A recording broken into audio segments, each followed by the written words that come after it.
রাধে কৃষ্ণ। আমি অ্যাস্ট্রোলজার শিল্পা মিশ্রা।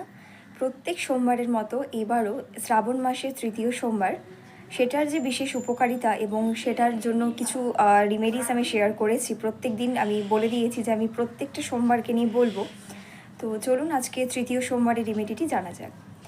আগামীকাল অর্থাৎ 4 তারিখ 4 আগস্ট আমাদের তৃতীয় সোমবার পড়েছে শ্রাবণ মাসের। কালকের দিনে কি করতে হবে? কালকে সকালবেলা যদি বৃষ্টি পড়ে, যদি বৃষ্টি আজকের, আপনারা চাইলে এটা আজকেই করতে পারেন। যদি আজ রাতে বৃষ্টি পড়ে, কাল হয়তো নাও পড়তে পারে। আজ রাতে বৃষ্টি পড়ে যে কোনো কাচের পাত্রে, সেটা কাচের বাটি হতে পারে, কাচের গ্লাস হতে পারে, যে কোনো পাত্র, শুধু মেটালটা যেন কাচের হয়, এই কাচের পাত্রে বৃষ্টির জলকে, শ্রাবণের বৃষ্টির জলকেই ধরে রাখতে হবে। আপনারা একটু বেশি পরিমাণে ধরে রাখবেন, যাতে করে আগামী দিনে এই যে বৃষ্টির জলের যে রেমেডিটি, সেটি আপনারা করতে পারেন।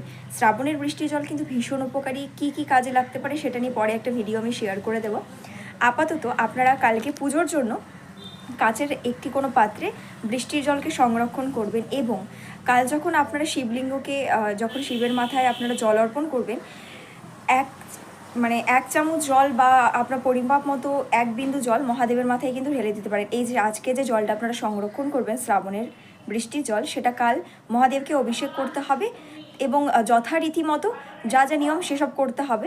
ঠিক আছে? মহাদেবকে কিন্তু এই জল দিয়ে স্নান করাতে বলিনি, মহাদেবের মাথায় অর্পণ করতে বলেছি। নিশ্চয়ই আপনারা বুঝে যাবেন যে অর্পণ করা স্নান করানোর মধ্যে তফাৎটা ঠিক কোথায়। এবং কি করতে হবে? 5টা গোটা জব মহাদেবের মাথায় দিতে হবে। 5টা গোটা জব কিন্তু কালকে দেওয়া মাস্ট। ঠিক আছে? এবং ওম নমঃ শিবায় এই মন্ত্রটা তো বলবেন। তার সাথে সাথে যখন আপনারা জলটা মহাদেবকে অর্পণ করবেন, তখন আপনাদের বলতে হবে যে মহামৃত্যুঞ্জয় মন্ত্র, যেটা ওম ত্র্যম্বকম যজামহে সুগন্ধিম পুষ্টিবর্ধনান উর্বারুকমিব বন্দনান মৃত্যুর মুক্তি মা অমৃতাৎ। এই মন্ত্রটা কিন্তু যদি পারেন 108 বার বলবেন, যদি না পারেন তবে 21 বার বা 11 বার বলে জলটা কিন্তু মহাদেবের মাথায় অর্পণ করে দেবেন। এবং এটি করে দেখুন, এই জল অর্পণ করলে কিন্তু যথাসম্ভব আপনাদের যত মনোবাসনা ইচ্ছে সব কিন্তু পূরণ হবে, এবং যে আর্থিক অনটনের মধ্যে দিয়ে আপনি যাচ্ছেন, সেই আর্থিক অনটনও কিন্তু অনেকটাই কেটে যাবে। অবশ্যই এই রেমেডিটি আগামীকাল করে দেখুন। আশা করি আপনাদের সবার ভীষণ ভালো লাগবে, এবং এই রেমেডিটি কিন্তু কতটা কার্যকারী তা 1 সপ্তাহের মধ্যেই আপনারা বুঝতে পারবেন। আমাকে অবশ্যই রিভিউ দিতে ভুলবেন না। রাধে রাধে, হরে কৃষ্ণ, হর হর মহাদেব।